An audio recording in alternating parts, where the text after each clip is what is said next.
Tonight we're gonna make some fried chicken tenders, and so what I'm gonna do for the coating is I'm going to crush this bag of pork rinds to make them into panko size breadcrumbs.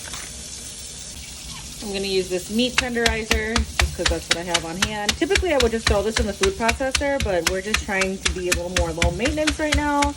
And of course, not everyone has a food processor, so we're gonna show you guys different ways to do this. Flip it.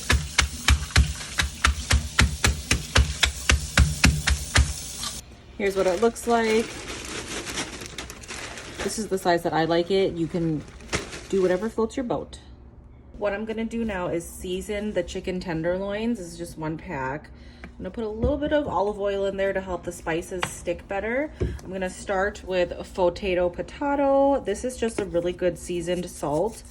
And so we'll start with about a 1/2 teaspoon. You can do less if you want, always adjust as needed based on your preference. We're gonna do some minced onion. Put that in there. And then it already smells good, okay? And we haven't even done anything. Do some garlic powder. Cracked black pepper.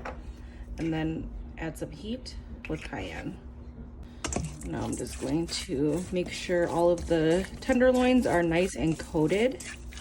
Okay, we're actually gonna do this shake and bake style. So I'm just gonna pop everything into this bag and we're gonna shake it. We'll see how this goes. I haven't done it like this. I usually dredge it, and it's a little more of a process, but I'm always up for trying new things.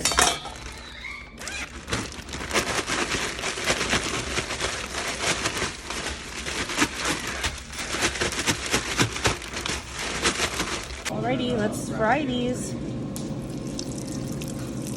My heat is on medium high right now.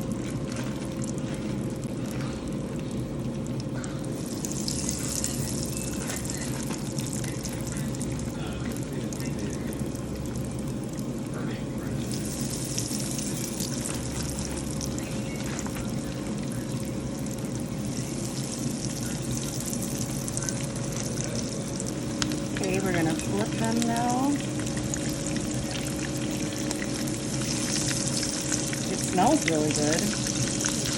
It's just about done. I just flipped it again, but like, look how freaking bomb that looks.